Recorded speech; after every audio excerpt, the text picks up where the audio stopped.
Okay. Today I'm going to try and go through solid. This is going to be quite a long lecture. But the point of this is that so far we've talked about object-oriented programming, and we've talked about a lot of different, we've talked about why we do things through OOP. And solid is basically, a bunch of people came up with 5 different ways, or 5 different important patterns or paradigms to follow, and they came up and put together and called solid. And so these paradigms or these ideas is what you should be thinking about when you design something with object-oriented programming. Did you have a comment or question? No, I was looking at the amount of slides. Yes, there is a lot. This lecture tries to tie it all together to make you hopefully understand why we're doing this. So it's going to take a while. All right. So first off, we've touched base on this a little, but we should talk about bottom-up versus top-down. So from bottom-up perspective, which is what we did, or y'all did in Intro to C++ or procedural programming, is we construct tools. We construct from the tools we were given to form a solution. So we start with the Java syntax. We use it to create objects. We start forming complex objects from these simpler objects, and eventually we come to a solution. So the idea is we start at the bottom with the details, and then eventually bring it up and finally form some solution at the end. Anyone see a problem with this approach? Or first off, do you see that that's how y'all probably did it with Intro to C++? Because y'all, hey, look, we have this syntax. We need to solve this problem. Let's try and get the syntax working. Okay, good, we got it. Any problems y'all can see by doing it this way? Might be tough to add some stuff, right? You may not have taken extensibility into account when you were piecing everything together.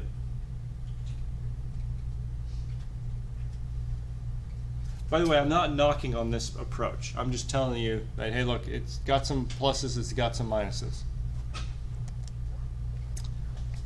I think another problem is you may not be able to foresee what's needed, because you're starting in the weeds with your tools and then trying to build up to a solution. You're not necessarily looking all the way to the future. So a lot of times you might be building up to something and then you all of a sudden hit a roadblock and you redesign everything you just did. That happens a lot. The other approach, going from the other direction, would be a top-down. So you first understand the final solution, basically how from a top level, divide it out into its different pieces, and then try and form some type of complex objects, and then decompose those into simpler objects, and then finally you have your Java syntax towards the end. Do you understand the difference between those two? What I'm talking about? So what would be a problem with doing it this way? This one's not exactly without problems either. It kind of seems like this would be harder. Kind of seems like this would be harder. This could be harder. Why would this be harder? Because you're not starting simple and going complex. You're starting complex and going simple. Right. So you're starting with a huge problem and you're trying to simplify it into something. That's correct. Why? And why is that harder when you start from the complex end? Because it can be overwhelming. Like, I don't know where to start. Right. You may not know where to start. You may not know what tools you have available as well. So foresee the lack of certain tools because you're just starting with a high level, like, oh yeah, sure, we can divide it out here, here, here, and here, and then you may forget what you have towards the end. So I just want to make sure in the back of your mind you have this idea of top down and bottom up. It's also difficult to test at first, because what's nice about the bottom up is you're starting with some syntax, so you can at least start testing something from the very beginning. With this, you'd have to be testing your models or your solution, which is going to be a lot harder to do. Okay. Now, I'm not saying one is better than the other at all times. It's actually dependent on what you're doing and what your problem is. I actually tend to do bottom up, but that's because I'm a systems programmer. But a lot of people, when they do web design, web design especially, they'll do top down because they know they have the tools. The tools are out there. They just have to figure out what's going to be the best way to divide it up. All right, so what can an object represent? If we begin with the top down, what's very common is we'll have objects represent nouns, and that's what we've thought about so far. So animals, people, financial records, cups, paper, towers. What else could an object represent?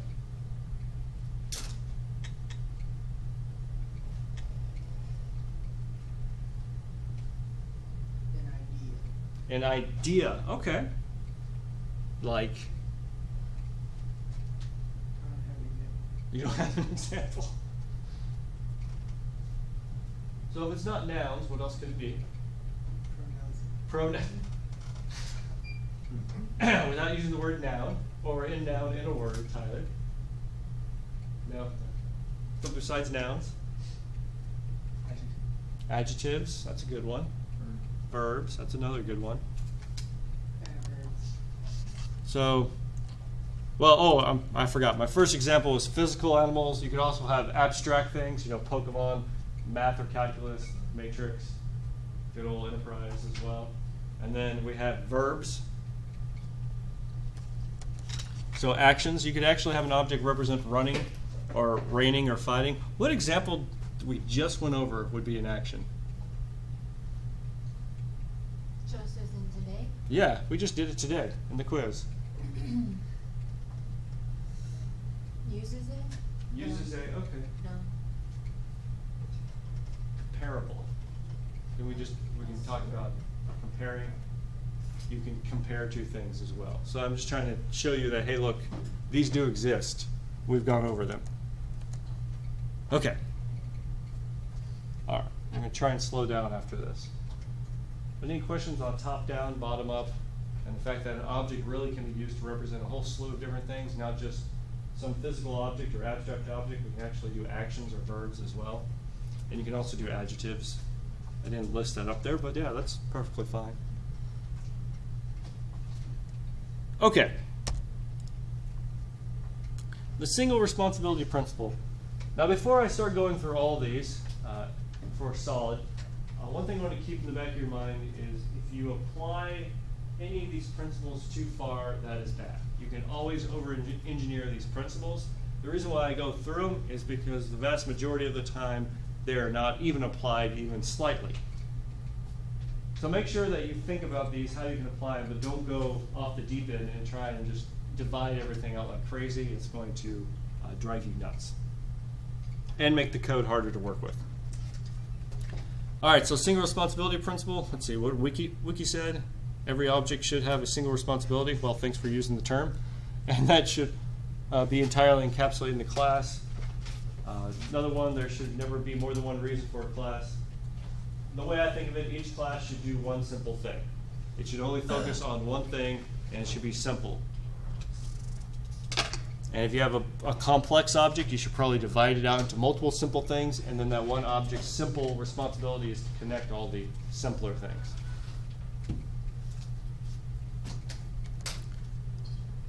Here's a good example. Just because you can doesn't mean you should. Why would this be violating the single responsibility principle? Transformation and responsibility.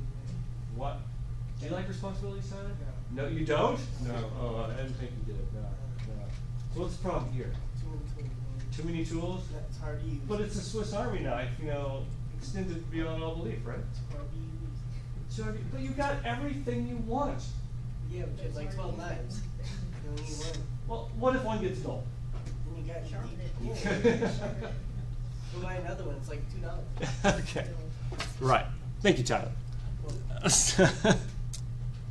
So yeah, basically, don't do this with your objects. If your object all of a sudden is thousands of lines of code, you probably should reevaluate what that object is doing.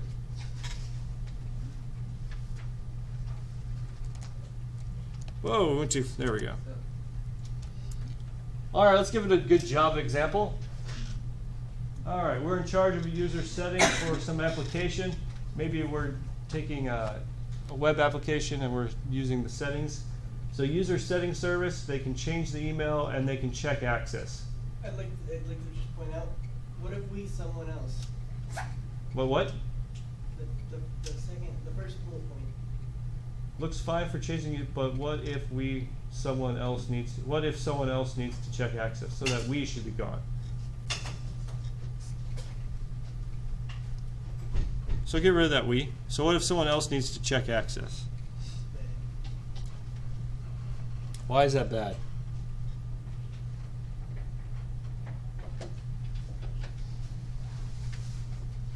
In other words, you might have user setting service inside of your class, inside of your package, but another programmer might want to check access on a user. Maybe login wants to use check access, or when the bank account occurs, they want to be able to check access. What happens here? Well, we have to, well, you're basically creating a whole user setting service. In other words, you want to divide out the two.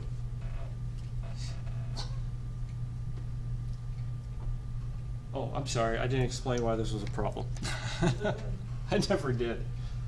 All right, to do a user setting service, you have to actually instantiate the class, and then you have to call check access on that class every time you want to check the access. So if you're on the login side and you're trying to log someone in, you would have to instantiate the user setting service, and maybe you'd have to instantiate a bunch of other tasks, and then you could finally call the check access function.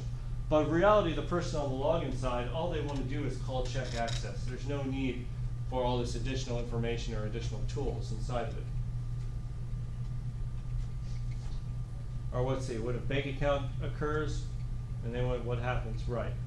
So the user setting service, if it changes something as well, your check access may change. So how do we actually get around this? Well, that's why you divide it out. The point here is your user setting service would just, again, you just have change email. Notice that you might have change username, change password, et cetera, et cetera. But your security service, which would actually probably have change password in it, would have check access for the user. What's important here is changes to check access are in one file. So if the login process needs to change something about how access is changed, it's in one file that is shared. There's going to be fewer merge conflicts. Have any of y'all had those yet? Yes. Right. So it's going to cut down those merge conflicts you've been getting in Git, because it's only going to affect one file. And what we got? Changes to change email do not affect people using check access. Yes. If someone has to change user setting service, you now don't have to change everyone else's code as well. Does that make any sense? All right.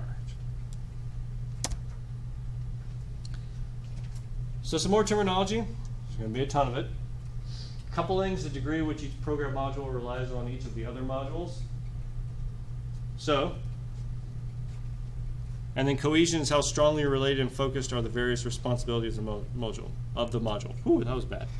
In other words, with coupling, the degree to which each program module relies on each other one or other modules. So what do we want coupling to be? You don't want a lot of coupling. How about cohesion? Yeah, you want it strongly related and focused on various. You don't want to be stuck in one and you change one and change the other. Right. So a change of requirements, which by the way always happens, because your user's going to tell you one thing, you're going to write your program, and then they're going to tell you they want something else. Typically it maps to a set of responsibilities. If a class has multiple responsibilities, how does that affect how much code must be changed? Basically, by dividing it out a little, at least with a single responsibility principle, you have fewer code changes or fewer classes or sections of code that you're going to have to change. In other words, more responsibility is going to basically equal more errors because your class has to take into account many different things. Okay. Oh, some classes that adhere to SRP. Sure, why not? Let's do that. How about another example? I love examples. What example should we do now?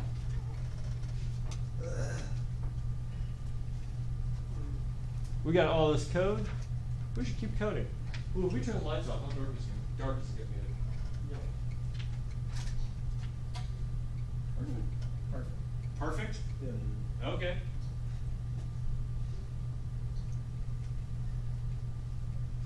What are we exemplifying? I'm not actually, well, I'm just asking for any example, because the nice thing about SRP is it can apply to almost anything. Water. Water. We're going to have a water example. So we're going to simulate water. Going to simulate a dam. Well, that's kind of irrelevant. I mean, relevant to recent news. Build a wall. You want to build a wall. Building a wall. Irrelevant reasons. So we're going to have water and wall. That's interesting. We're making a moat. Going to make a moat. All right, so you'll have a moat. Okay. But not in the same class, because you only want one responsibility. You want to don't want it. So a You moat want the would moat and the have. wall. You want the moat and the wall in the same class. Why don't you want the moat and the wall in the same class? So much work. Too much work. So okay, we'll have a good old moat. I just used a lowercase m, and let me change that immediately because that is bad. Refactor. Maybe I can refactor. There we go. Where's rename? Moat. Oh, that was much better. All right, so with a moat, we're going to have, so we're going to simulate a moat here. Okay, that's great. Simulate a moat. All right, so what does the moat have, Tyler? Water. It has water, all right. Okay, so we need water, and then we need a, what else do we need? A ditch. A ditch. Put water in. We need a ditch to put water in, so we need a ditch, all right? Good, I spelled that correctly. Okay. All right. So the point here is if we were not adhering to SRP, we'd probably have public double m ditch depth m ditch width, and then is it going to be a circular ditch or a long ditch? Let's do circular. Circular ditch. It's better protection. M ditch radius. We'd probably have to have M ditch type, right? You know, is it circular or is it? Is the bottom of it dirt or is There's the bottom of it right. I sand? mean, is it pit? We got all sorts of things going on here. Okay. So if we were inside here, and then now what are we doing with this water? Putting it in. Putting it in. Public double M water volume. Anything else about the water? No. Color. We're gonna colorize the water. No, yeah, it's gonna run blood. It's gonna run red blood on our enemies. Water, all right. Water color, and then don't we need to have water type? You Yeah. know, is it salt or fresh? Not that I think that would matter too much. It's dirty fresh water. It's That's dirty what it's fresh called. water. Okay, That's that's what it's called. where the color comes from. Okay. It's not clean. All right. So the point here is should all those water variables and then all those ditch variables be part of moat? No. No, they should be part of. Water. Their own thing. They should be a separate object that takes care of the responsibility of representing the water in a moat and representing the ditch in the moat. So you would have, just to make sure we're clear on this, make a new Java class. I'll call it ditch water. It's the worst kind of water. It's the worst water there is. I'll just copy. Oops. Let me get out of insert mode. Put that in here, and then we'll just have ditch water and water. That makes that a lot easier. And then we'll go over here and we'll create the. What was it? What did I call it? Oh yeah. Ditch. It was just the ditch. Okay. All right. Then when you're over here on the moat, you can just create your ditch. And then now you could set and move around the water. And if you need to change something about the ditch water, you just change it inside of the ditch water class, which I apparently deleted, but that's okay. And same thing with the ditch. All right. Everyone understand? Okay. Good. Oh yeah. Last time I showed this, people were a little sad or a little angry. All right, so that's single responsibility. Open and close principle. Basically, you want your code to be open to extension but closed to modification. The reason this picture is up here is open chest surgery is not needed for putting on a coat. In other words, if you're trying to put on a coat, you don't need to open your chest up and then make sure your lungs are still working. Just put your coat on. You just put your coat on. So your body's open to extension of the coat, but closed to modification. You don't want someone just jumping in and messing with your internals. Fair enough. Fair enough? Why, did I give you a different explanation last semester? No? Okay, good.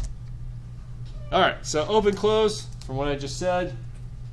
Right, open for extension. New behavior can be added to the future. Closed modification, changes to the source or binary code are not required. You shouldn't have to modify it unless you're changing a really serious problem. So moat would be closed and watering ditch are what's open? Let's see, does this... Is that how it works? Okay, so yeah, if we had... the way you could do it here, following that principle, is you would have public maybe void set water. Hold on a second. No, okay, that principle does not apply to this moat. Oh. That one was just single responsibility, trying to make that easy. These next ones are going to start getting a lot more complicated because they're really dealing with inheritance and how we build things up. Another example I came up with, if you have 26 alphabet characters, you can make any number of words from those letters, so they're open for extension. But the 26 characters, for example, you don't modify them. We've already accepted those 26 characters. You could also come up with new words as well as English progressed. And it's open to extension because you can also technically remove words. There's certain words that have dropped off from usage. So it's definitely open for extensions, but it's closed to modification because we're assuming we're not going to ever change those 26 characters for sake of argument.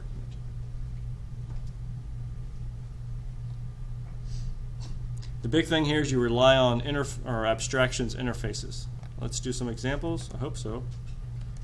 Oh yeah, no limit to the variety of implementations of each abstraction. Why would I tell you that this might be a problem? Why or how could that be an issue?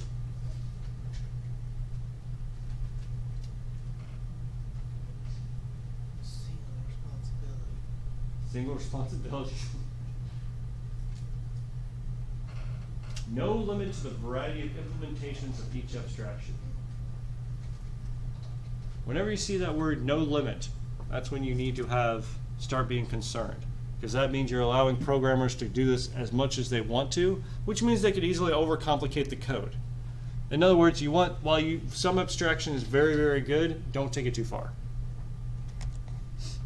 All right, what do we got here? Okay, here's a good example. I think this one's pretty clear. Pretend we want to write some code to validate that a person can take out a personal loan. You're on the banking software, and they want to find out, the person puts in all this information, and you want to find out, hey, can they take out a personal loan? So you might have a loan approve handler can approve a loan with a personal loan validator, and just call it validator. Let's see, personal loan validator. Okay. So the approved loan, which is on the server, the loan approve handler, maybe it's on the server, is passed a personal loan validator of some sort, right down here. And that personal loan validator contains all the code of the person, their name, maybe their credit score, their current debt to income ratio, and all those other important knowledge. So the point is, they're going to be passed a personal loan validator representing the person, and they're going to ask, are you valid first? And if so, then it will process a loan. And if it's not valid, of course, it will throw an error or tell you, hey, you can't do this.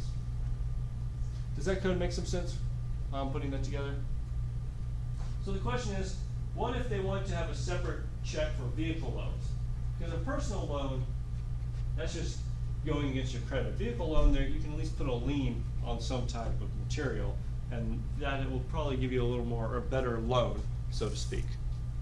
So what if the bank wants to have separate checks, aka a separate validator for a vehicle loan? How would that change this code? Not at all. Why is that? Well, What would we have to add? the approved loan would need to have a vehicle loan validator. Okay, so the prove loan function will now need to have a vehicle loan validator. And what else do we need to create? The vehicle loan validator class. Okay. Let's see. Okay, here we go. So now your vehicle loan handler has two functions. They're the same name. One takes a personal loan validator, the other takes vehicle loan validator, and here's the two classes. Hopefully you can see that that is starting to copy the code a lot. And if you have a lot of functions that, I mean, you may have other functions that not just approve loan, but, you know, process the loan. You might have to do that one for the personal loan, another for vehicle, and there's a lot of other functions that you may have to copy and paste for the vehicle loan.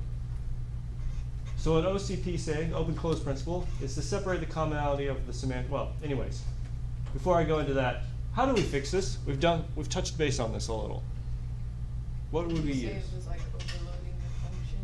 So this is overloading the function because we have two of the same function names that have different parameters. But you're on the right track. We don't want to have overloaded functions. We want to have one function. Can we just So change maybe- the validator? Hold on. Maybe.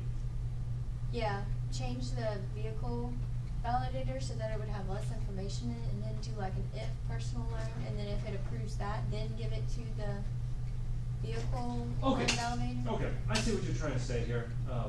Because you're saying that the vehicle loan validator could be a maybe a subclass of personal loan. I think you're on the right track. But there might, you know, in the future, it might not just be vehicle loan, it might be home mortgage as well, right? So could you do a switch statement? We could do a switch statement. You could just create a validator that validates anything. Okay. You're on the right track. So what, how do we do that?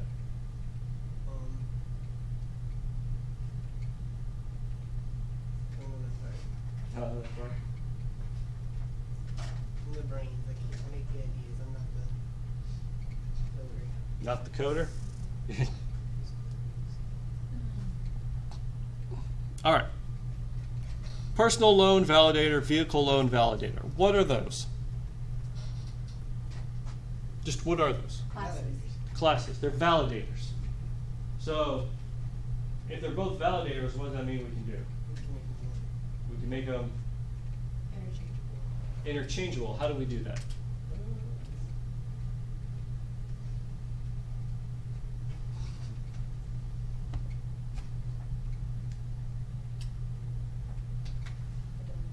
Don't remember?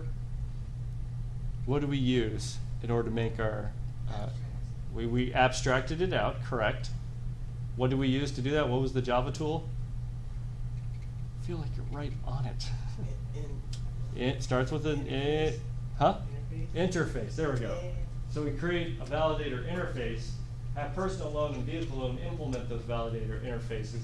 That way approve loan can just take a validator, and then you can send it a personal loan, vehicle loan, or anything else.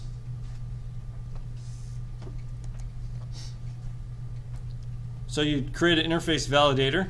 This is the abstraction. When people say abstraction, they usually mean you're going to add some type of interface. That might be a good hint keyword. What this says is that if a class implements the validator interface, then it must have a public Boolean isValid function. So a validator must have an isValid function. Notice that personal loan validator implements validator, so it has isValid, as well as vehicle loan implements validator. Now the approved loan takes one validator, validator.isValid, and then process the loan. If we want to add corporate loans, home loans, or any other type of loans, what would we need to do? Just create more. Create more. Yeah, just create another. Yeah, just create more classes. Would we have to copy and paste approved loan? No, no, because that's what open close principle here is that the approved loan is now open to extension because you can now send it whatever validator you want. You've extended it so that you can add anything as long as it's a validator, but it's closed to modification. You don't have to copy and paste the function and try to modify it again or do something different for each type of loan. The other question is, which is easier to read and maintain? And? Ooh, that should be and.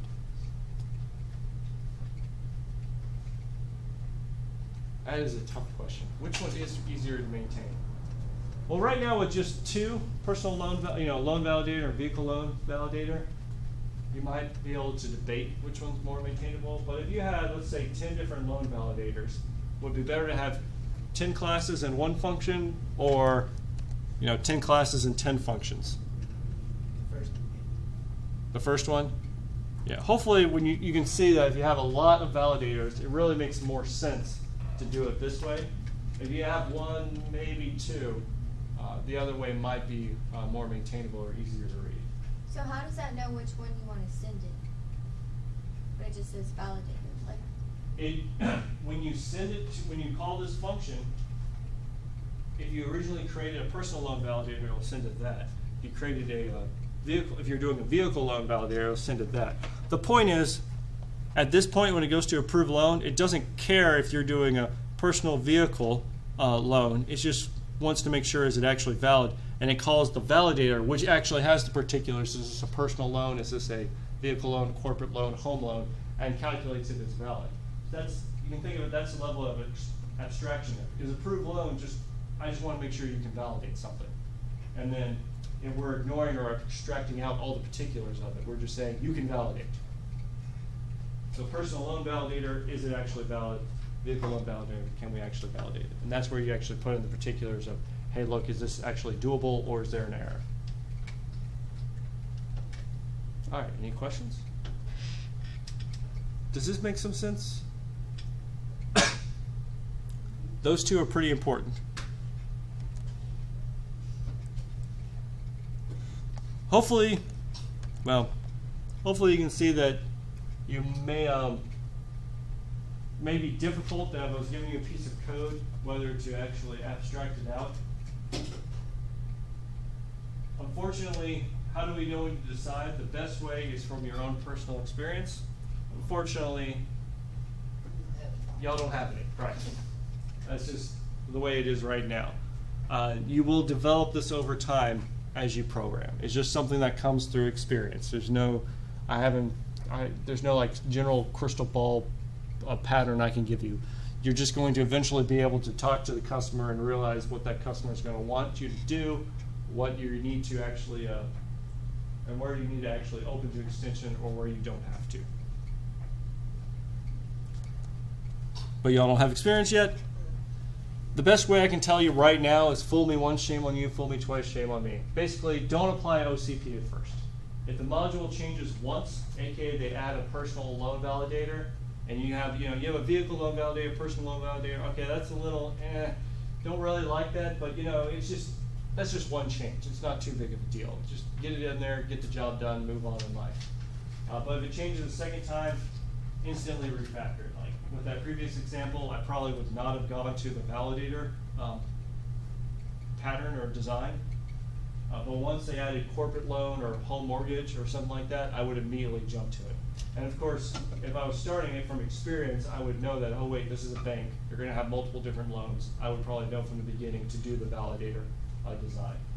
But I would stick with this. Basically, the first time, don't do it, just change it. But if it happens the second time, instantly change it over until you build the experience of knowing when to change it and when not to.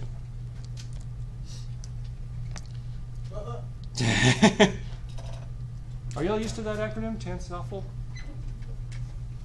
There ain't no such thing as free lunch? All right. Basically, this is going to, what you need to understand is OCP does complement your code. It adds complexity to your code because now you have this interface validator. If you add too many interfaces jumping all over the place, it can make things very difficult. And also, no design can be closed against all changes. For example, back here, we still may have to change how the approved loan works at some point in time. Or maybe we need to have a second validator. The validator might be a personal loan, but maybe now we need to validate, or we need to validate that they're actually a citizen of the U.S. or something as well. So that it can't do everything perfectly. And it's usually best to just accept that. All right. So this can be a little confusing because I'm trying to guard you against over-engineering, but right now you need to make sure you don't under-engineer. Are there any questions about open-close principle? We're going to recap on inheritance. We did it once. We've actually done it a lot, but we'll recap it again real quick. Maybe after that you can ask me. And oh, hey, look, the picture went off the slide. So basically, it's when one class is used to derive another. So you might have a count. You can have a charge account, a bank account, and then underneath here you probably have Checking savings? huh? Checking or savings? Like Checkings or savings. So Yeah. inheritance is has a, right? Is a Is charge it? account is an account. Bank account is an account. Oh. That's a good example. It is the word account in it. It has the word account It's in it. really Right. So you're going from the general account to the specifics, the particulars, right? It's just a general account. Okay, now it can be a bank account. Okay, now it can be a savings account or a checking account. But on top you just have it's an account of some sort. Back there in our OCP example, it's a validator of some sort. Oh, and now it's a personal loan validator. Oh, now it's a vehicle loan validator. So yeah, generalization, abstraction, generalization, down to the particulars. All right, so the existing class interface is called the parent class or superclass or base class. The derived ones are the child classes. As the name implies, the child inherits characteristics of the parent. And we've gone over this before, but it's always good to have more pictures because this can be difficult at first. An interface is a collection of abstract methods, so not implemented. The most important thing here is the last bullet. An interface is used to establish a set of methods that a class will implement. Our validator, we're basically enforcing that if you implement a validator, you must implement the isValid function. So it's coming up with a contract. Right. The interface cannot be instantiated. Why can it not be instantiated? Because Why can an interface not be instantiated?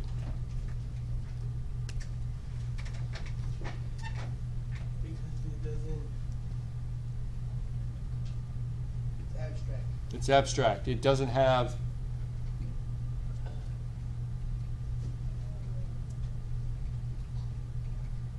anything? It has no implementation, right? There's no implementation, so it can't be instantiated.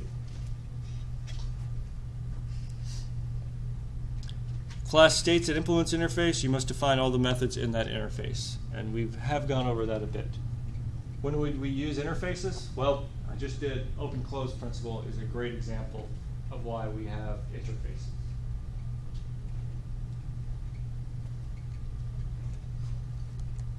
Actions and types. Okay, that too. All right, we've done this a lot. All right. How are we doing? Okay, yeah, I want to make sure y'all. Huh? Finish our mode. Finish our mode. Fill it. You want to do the mode with open-close principle. So that would be. That's difficult because you. Let's not overdo it. No, let's not do this one. See, with moat, that's not a good, I don't think that's a good example. Let's see if we can jump back to something else. Anything over here, actually, works just fine. No, come on. Because you have, where are we? Not vehicle, staff, interface. I like you have a ground car as if there's like an air car Why wouldn't there be an air car? or a water car. But I guess in both water. I'm trying to find an example here. We may not have one. Oh, an employee directory. Here we go. Employee directory is a list of employees, right? But employee can be a faculty or a staff or a regular employee. We could also have contractor. We could have, president of the university, as long as they're all just an employee. So that list just keeps track of employees. Therefore, that list is open to extension as long as you implement the employee interface or class. But it's closed to modification because the employee directory, you're not supposed to go in there and change it. You can just add to it. Notice you can search by ID and salary, and you can actually add items to the list, but you can't Then maybe you could add a sort by name or something. Sure, and then we could also add sort by name to this class as well. We could add another piece of capability. There we go. We've already done this one.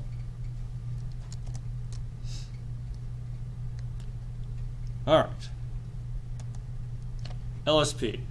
I prefer to call this one the duck principle because it makes far more sense because I can never remember his name. Liskov substitution principle. If it looks like a duck, quacks like a duck, but needs battery, you have the wrong abstraction. In other words, your interfaces need to make coherent sense.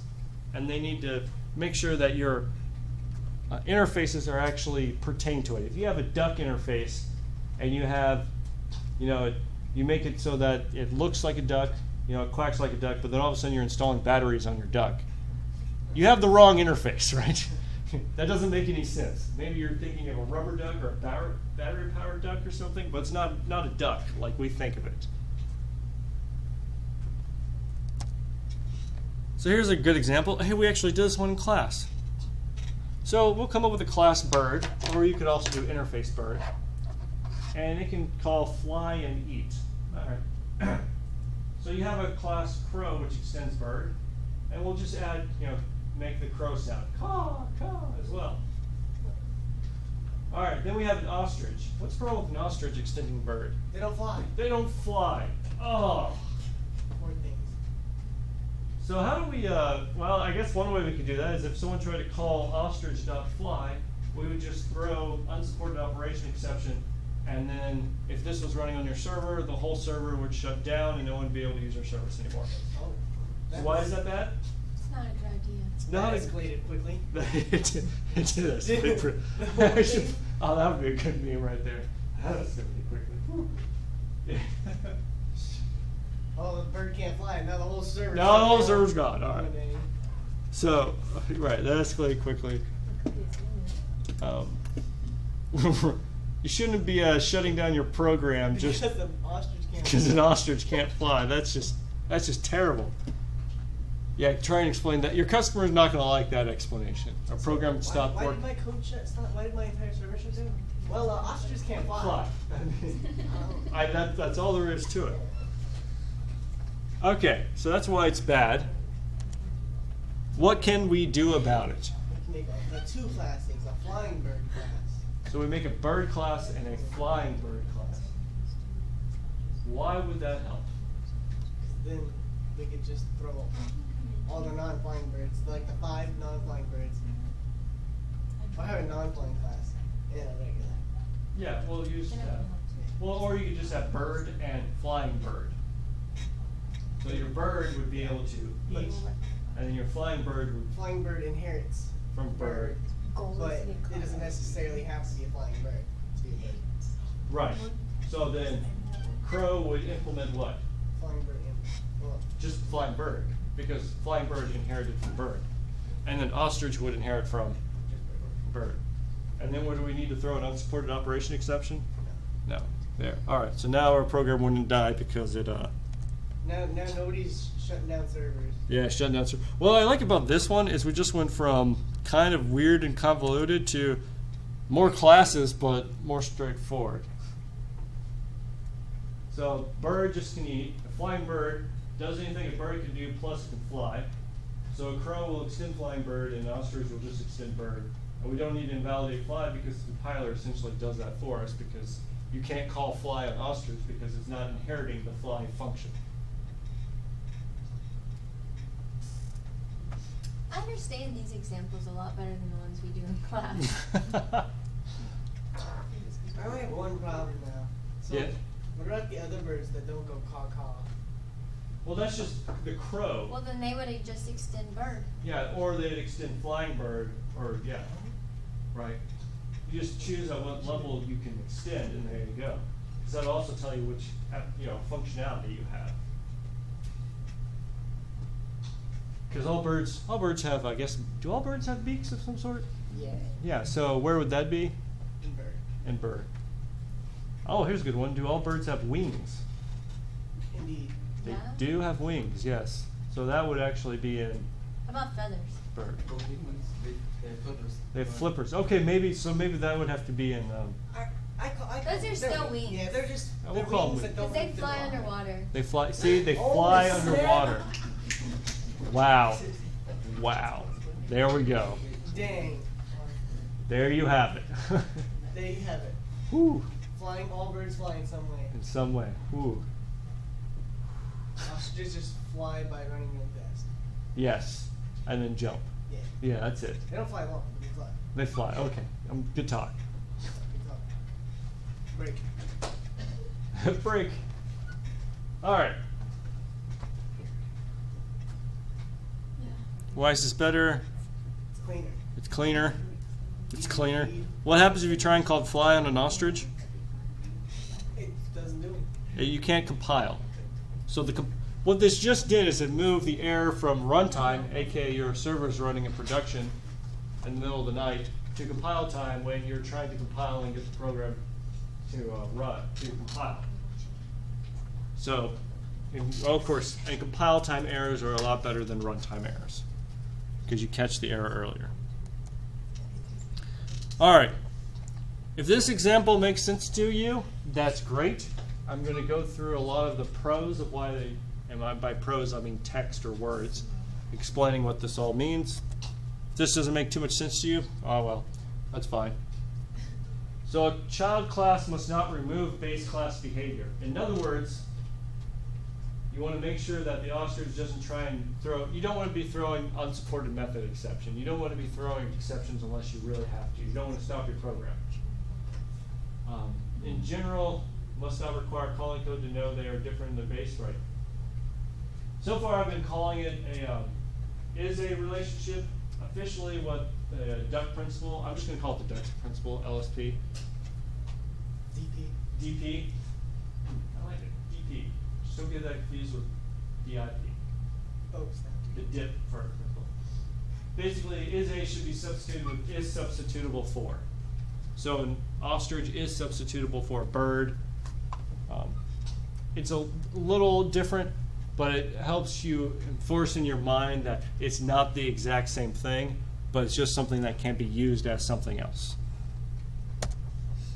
So what's an invariant function property that remains unchanged when transformation is applied? That is what your bird is, aka fly is still fly.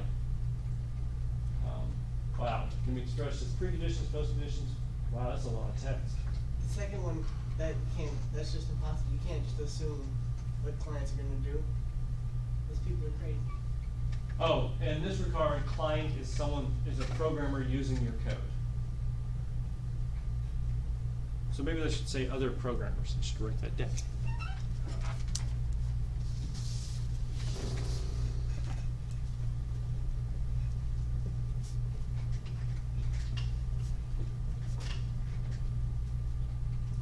All right. Blah, blah, blah. You want to do unit tests, designed by contract. Okay, great. Wow. All right. When you go, hopefully at some point during your career, you'll go into more about testing, and this will make a little more sense. But you do want to write unit tests, and your unit tests should match exactly what it is. In other words, when you're back up here and you're unit testing bird, you want to make sure that everything inside of bird works properly. That way when you go to flying bird, you don't have to retest everything, you just test the new functionality of flying bird. And then when you implement crow, you don't have to retest flying bird or bird because that's already been tested. You just test your new capabilities. That's the point. Okay. Where are we? Yeah, hold on. We talked about invariance, non-substitutable code, breaks polymorphism. Right. In other words, putting an ostrich as a flying bird breaks polymorphism or broke the code because you'd stop your whole program. Client code always expects child classes to work in place of their base classes. That's the main thing. If you inherit from something, make sure you can actually implement all the methods. Yeah, if you try and fix it by adding if, then, or switch statements, aka if we were back here and someone tried to call fly, but they first tried to do, wait a minute, if this is an ostrich, maybe we don't want to call .fly. It's just going to convolute the code even more. Don't do that. Okay. So don't ask, don't tell. Basically, don't interrogate. Right. Just tell the object what you want it to do, and considering and factoring to a new base case. Give them two classes share a lot of behavior, but not a substitute. Create a third class derived from each. That's just what we did. In other words, it's okay. We're okay. You don't want to have to ask an ostrich if it can fly. You should just enforce that it can't fly by not allowing it to have the flying function. That's all that slide is trying to tell you. I'm going to pick a note.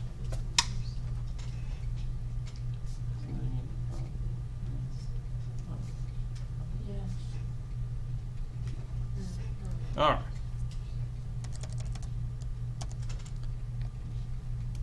Okay. Any other questions on the LSP or the duck principle? All right. How are we doing so far? I've been talking for, I feel like I've been talking way too long and not coding. All right. We're going to talk about a little bit about polymorphism. We've talked about this, but it's always good to go over it again because it's very important. So considering the following code, obj.doit. Doit is one of my favorite function names, completely useless in telling you what it's doing. At some point, this invocation is bound to the definition. If binding occurred at compile time, that line of code would call the same method every time. But Java differs in binding because it's done at runtime. So it's called dynamic or late binding. I hope I give you an example. I don't. Oh, that's so mean. So polymorphism means having many forms. A polymorphic reference is a variable that can refer to different types. The method invoked through the reference can change. All right. All object references are potentially polymorphic. So let's go back to the top. A polymorphic reference or pointer is a variable that can refer to different types or objects at different points in time. So the method invoked through a polymorphic reference can be changed from one invocation to the next. Let me give you an example. We've already done this. Let's go back to OCP. This one. Nope, this one. Notice right here we have validator. If you pass it a personal loan validator, then it's using a personal loan validator, even though it's the same function. The next time you pass in a vehicle loan. So we're calling that function polymorphic because you can pass many different types of objects as a validator. So it's many different forms. One form is approved loan when you're past a personal loan. Another form is when you're past a vehicle loan. So the question is, why do all objects in Java have the potential, or why do all functions in Java have the potentialness to be polymorphic?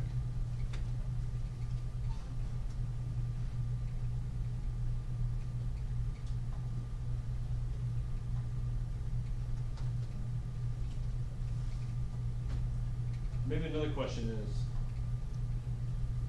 how many times, or can you always make a subclass of an object? Yes. Yes. So if you can make a subclass of an object, does that mean that you could then, if one function took that object, could it then take a subclass of that object? Yes. Yes. And then would it be polymorphic? Yes. Yes. Wow, okay. Made that too easy. You're asking yes or no questions, man. Man, I need to step up my game. So all object references are potentially polymorphic because you could always derive a child class. Well, almost always, unless you use the final command, but that's okay.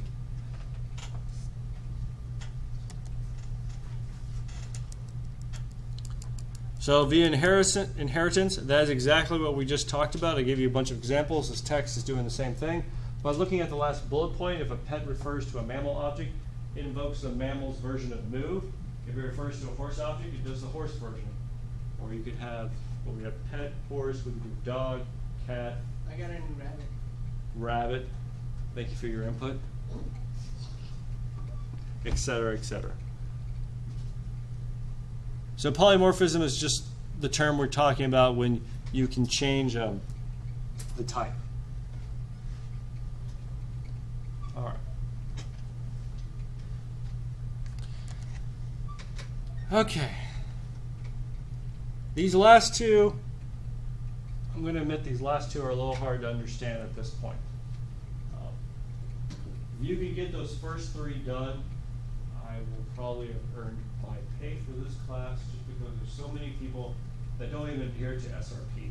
But if you can just get those three done and in your head, at least recognize, okay, we need to refactor or something, that would be great. These next two are very important, but they can be difficult to understand, and usually when you're on a team, someone is going to at least be thinking about this to help you understand. It's the left one, by the way. So yeah, you have your USB plug, and you want to plug it into. Wait, where do you want to plug it into? Why do you want to plug it in the left one? Because the switches are on. Well, what about the red flashy I light? can't push it. It's just a light. Okay, but what about the big red button? There's two in front of him. So The you switches have to activate choose. the button. Get to So, get to get- You flip should one go of the from switches. right to left. get to flip the switch to open up The box, and then- to be able to press it. Yeah. So the switches, the key, you turn the key, then flip the switches, and it opens the box. Then you push the button. So Okay. If you don't And flip then it, it locks and we use a device. Okay. and the plug allows you to flip the switches without Okay. blowing it up. Yeah. Right, but what which plug do you put it in? First, Far left. first. Far left. Wait, what? Far left, because it says number one. Well, how do you know it's not number 2, 3, or 4? What if they're trying to trick you up and make you think you need to put a 2, 3, or 4? Then I die. Oh well. Didn't you die? Then it blows up when I'm dead. Well, either way, the car is almost doomed. Either way, I won. So Yeah. either way, if I make it, it works. Everything's good. If I don't, everybody else goes too. In other words, when you're setting up your interface, you want to make it very obvious what it's doing. There should be an arrow, plug it in here for this, plug in here for that, plug in here for this. Let's see, do I have a second one for this? Oh, yes. If I require food, I just want to eat food. Right. If I'm hungry, I need food, I should just call it eat food. I shouldn't have to call light candelabra, layout, color layout, preferred layout. Oh, man. That brings back bad memories. Okay, that sounds like a big to do. That's swing. Culture layout, preferred layout, passing the preferred layout before you eat the food. I mean, come on, guys. All right. Yes, but this also You gotta light the sounds like candelabra, man. you said like a spacey dinner. Gotta light the candelabra. Well, we haven't even talked about eating the food yet, right? We just want to eat the food, right? You I didn't mean, talk about the candelabra anywhere else either. right. It just came out of nowhere. In other words, it should be straightforward what is going on.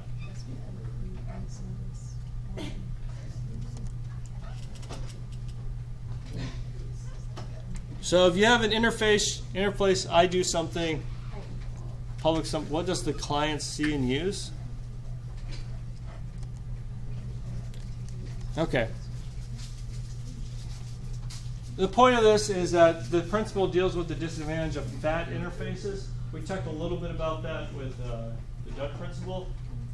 But when we talk about a fat interface, it's something where there are tons and tons of functions inside the interface. It's not just this interface has something simple, this interface has something simple. The example we just went through was bird, where it had 2 functions, but we really needed to divide that out into 2 separate classes. Well, the point here is you may have an interface with hundreds of functions, but that's overdoing it. We don't need that many functions inside of an interface. You really want to set them up into broken up into groups. Each group serves as a different set of clients. Thus, some clients use other group members and other clients use other groups. So you basically divide it out.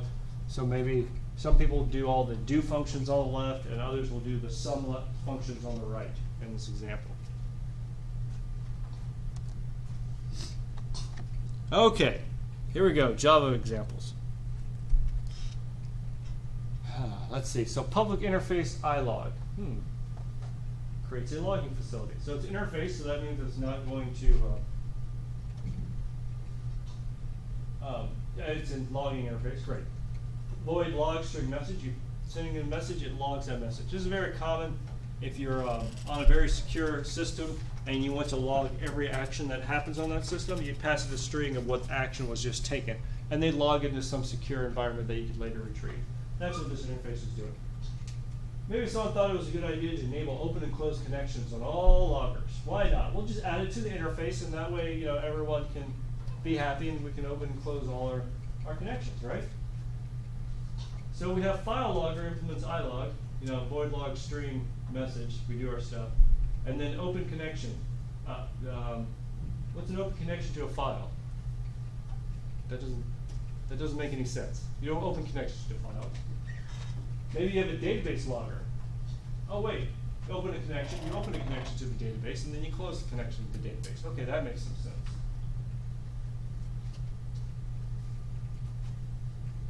So a logger only needs to log, not open and close connections. So this violates our ISP because you've added capabilities that aren't necessary. It also violates SRP, applied to interfaces, which is really all ISP is. It's just single responsibility principle applied to interfaces. How do we fix this? You put them in a different class. Them, Or yes. Okay. Now we need to decide what them is.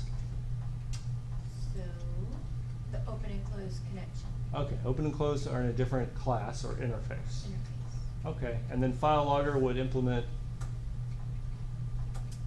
shows the log, and then DB logger would do the open and close. right. There we go. Same thing. So ilog, and then DB log, which extends ilog, so it's going to have the old logging, and they'll have open and close interface. And then we also could do file log, because maybe you want to check the file size or generate the file name of where it's located. Now, do you see now it's absolutely clear what file logger and DB logger are supposed to be doing? Okay, obviously this is what they do. It's obvious what their capabilities are. So really it's just SRP applied to interfaces is what ISP is. Any questions? All right. All right, dip. This is still this is my favorite example. Would you solder a lamp directly into the electrical wiring in a wall? Why wouldn't you do that? We can't unplug it. Well, you just desolder it. That's not work. Work. That well, I don't know how you do that. I mean, you got Oh, no. soldering iron in. Right. Well, no, you just unplug. You unscrew it. You rip the wires out. You solder them back in. Put it back in. Screw it back together. Right. No problem. So you got no problem. That's a right. Yeah, more stuff you don't. What else? I said it's too much effort, not enough payout to do it. Too much effort. Right. It's just easier if we plug in and plug out. In other words, if you have interfaces that are being used a lot, you probably, if something's being used a lot, you want to add the interface.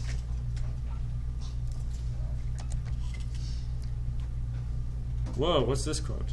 What is it that makes a design rigid, fragile, and immobile? It's the interdependence of modules within the design.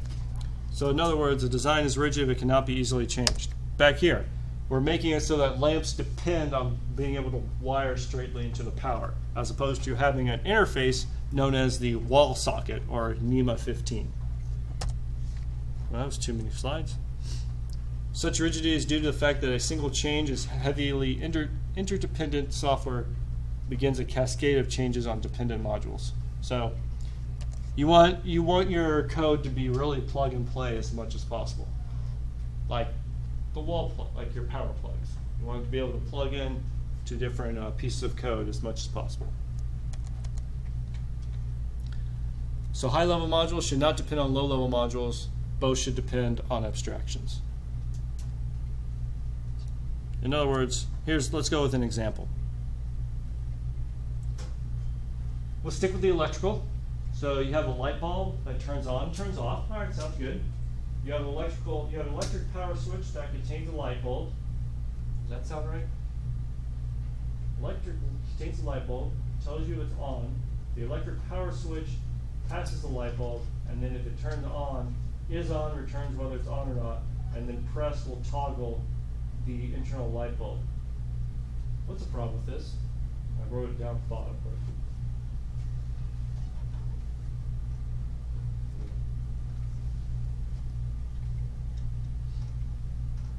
you're turning on all the electricity just to turn on the light. Right. Does an electric power switch only power a light bulb?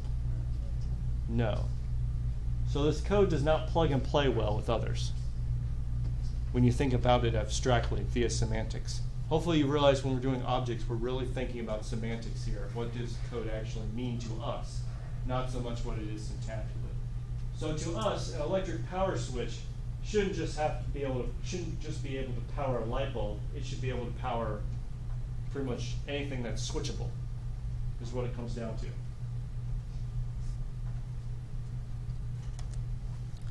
This is a lot of fun to put up there. So you have a switch which tells you if it's on, then you can press it. Switchable means you can turn it on and off. So now the electric power switch, which implements a switch because it's something you can turn on and press, and it has a client which is switchable. So you pass it a client that is switchable, aka it can be turned on or off, and then just Boolean on. The rest of the code's actually the same. Light bulb implements switchable, so you can turn on, turn off, and now fan can implement switchable, turn on, turn off. And then, yeah, all your other components, hair dryer, projector, can now plug into something that's switchable, which is what an electric power switch can do. All right, why is this better? Because they all inherited switchable, so it's not only like applicable to power switch. They can all do the same thing, All right. like the same principle. Now you can turn on more than just a light bulb. Yeah, you can turn on more than just a light bulb. What other principle does this adhere to? Single responsibility. Good guess, but no. Open close. Huh? Open close. Why? It allows you to add more stuff that can be switched on and off. Right. And how do we do that? We put in abstractions, interfaces. Notice that all our classes, they only implement an interface. They don't implement or extend another class. And then our switches, we try and use the interface as much as possible. We try and use the interface as much as possible. In other words, this high-level class depends on abstraction, switchable, because you're passing in a switchable, something that's abstract.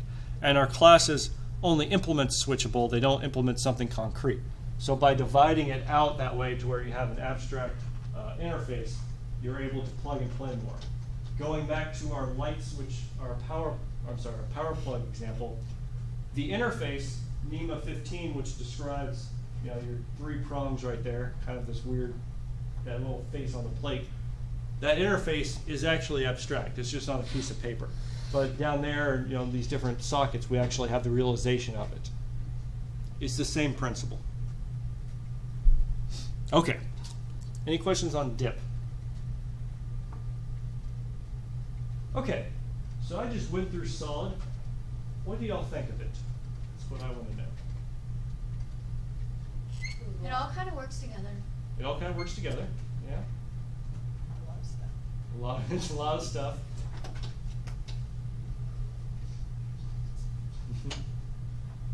Anything else? It makes everything easier to understand though. Like I understand why it's a good thing. Why it can be useful, right? Can any of it be overused? Yeah, we could keep adding. We could start making switchable be way too many different types of switches, which would be absurd. We just want to have one thing that's switchable. Okay. All right, protected. We talked about this. Protected is if one class, we had private and public. If we declare it protected, that means the class and all classes that inherit from it they have visibility to that attribute. And I think y'all did this with your shape lab, if I recall correctly. The super refers to the parent. We've done that a couple of times with the constructor. Multiple inheritance. Again, Java does not support multiple inheritance, but you can implement multiple interfaces, which is kind of like inheritance, but not exactly, because you're not inheriting multiple implementations. You're just specifying. You're just specifying more of what you're going to do. multiple inheritance, implementing multiple interfaces is good.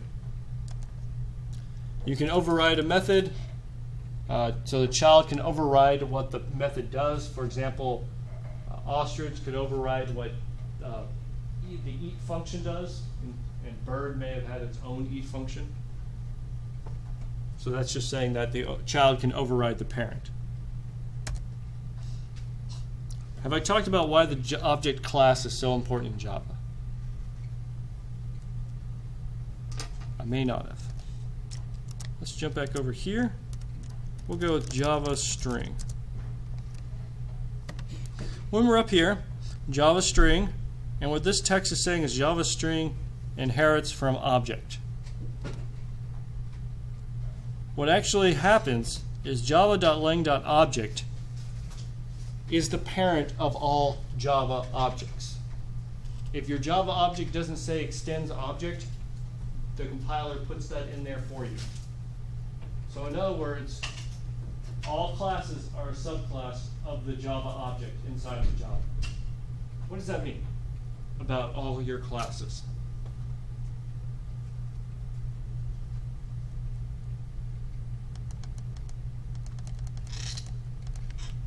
Does it mean anything about these functions? Some of those should look familiar. If all your classes inherit from object, all objects have these methods. So every object in Java has to have these methods inside of it. Some of them we've gone over. Others we'll go over a couple more, but we're not going to be able to do all of them in class. Equals, for example, with string, you can check if two strings are equal to one another. Another one is toString, so it can actually convert itself to a string representation. And there are a couple other very important ones as well, and we'll get to those later. This has to do with multi-threaded programming. This is multi-threaded programming. Hash codes with hashing. Get class just returns the class name, and finalize is basically the last function called when you are doing garbage collection. Okay, so that's what's important about the object class. Abstract classes, we've talked about it. I don't want to convolute you again with abstract classes, so we're going to move on. And we've talked about the final modifier, so that you can no longer override a function or a piece of data. We did that in your shape lab, where the shape you cannot override the get number of angles function. Okay. So did some miscellaneous stuff. Hopefully if we have solid done, what comes next are patterns. And programming patterns are basically different paradigms or different ways of writing code that people have come up with over time. And they've decided that these are good. And there's a whole slew of patterns, and we're going to try and go through a lot of the basic ones. Definitely not today, because I could do a whole class on just design patterns. But hopefully we'll go through a little bit about of the important ones.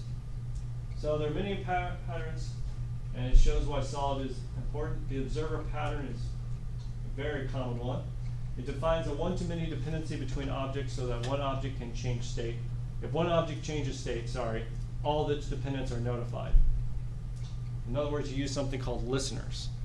And this is how the Java GUI system actually works, is it calls the listeners or the observers. So here's an example with our sensor system and alarm. Welcome back. What do we have? We have our sensor system, which has a list of listeners. New linked list. You can register the alarm to the system, and then if someone ever calls sound the alarm, it's going to go through. If someone ever calls sound the alarm, it's going to go through all your listeners and call the .alarm on them. So lighting implements alarm listener. So alarm would probably light it up. Gates would close up the gates. Checklist, establish perimeter, isolate the grid, identify the source. And surveillance, which extends a checklist, implementing alarm listener. Again, surveillance by the numbers, another type of alarm. These are all different types of alarms. So if you were to run the code, sensor system, you add the gate. So notice gate would print out gates are closed, and .add is going to add it to the list of listeners. Register to add lighting. So it first added a gate, then it added lighting to the listeners. Then it does surveillance, by the numbers, or surveillance, which is going to call by the numbers, by the way, and put surveillance inside the listener. So the listener set is going to be gate, lighting, surveillance.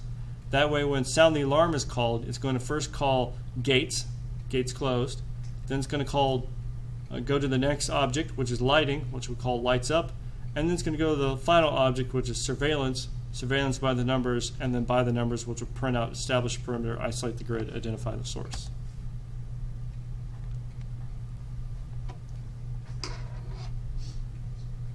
Do you see what I did there, or what this code does?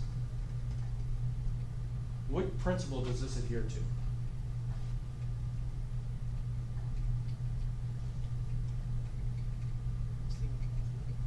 All right. Always a solid answer. Besides SRP. What was it? What'd you say? SRP. Yes. All right. Besides SRP. Open close. Why do you say open close? Because now you can. What's open to extension? The sensor system. You can add more sensors. You can register more sensors. Can you change how the sound the alarm function? Can you modify, the internal workings of the sensor system? No. You are just adding to it. You're extending it. So that you add a capability that when you sound the alarm, something else happens as well. But the internal structure of the sensor system stays the same. So this is OCP, open-close principle. All right, so it follows the open-close principle. Right, states the class should be open for extensions without the need to change the class. Using observer pattern, a subject can register an unlimited number of observers. If a new listener wants to register with the object, no code change in the subject is necessary. In other words, if you want to know if the alarm is set up, you don't have to change how the sensor system works. You just add your code to that observer pattern, and now you'll be notified when it happens. Using this pattern, the listener pattern or the observer pattern, decouples the subject from its observers. Only the observers have direct knowledge about the subject. In other words, the subject, which is the sensor system here, he doesn't know what the listeners are. He just knows that he has a list of them, and that when someone calls sound the alarm, to notify all the listeners. That's all he knows. He doesn't know anything else about it. But the alarm listeners actually know more about the sensor system because they have access. And they're what's doing the extension. Is that it? All right. Any questions?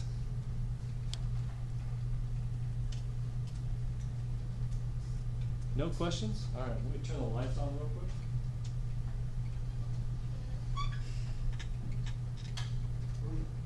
Boom. For your midterm, I will give you code and ask you what is wrong with it. I know this is close to your midterm, so I'm not going to make it overly complicated. But do look up how those 5 different principles work, especially the open-close principle and the duck principle as well, the substitution principle. Those 2 will definitely be on your midterm. Are there any other questions? All right. Is there going to be matching of definitions and technical terms again? Yes. Okay. Yep. There's a lot of terms in this course. Just got to get used to it. All right. So you have 50 minutes to finish up your, was it Lab 5? I did assign Lab 5, right? Okay, good. So you do have time to finish up on Lab 5. And then I won't be here Thursday, so I will then see you on Tuesday. Can I get you to look at my 4 and 5 issue?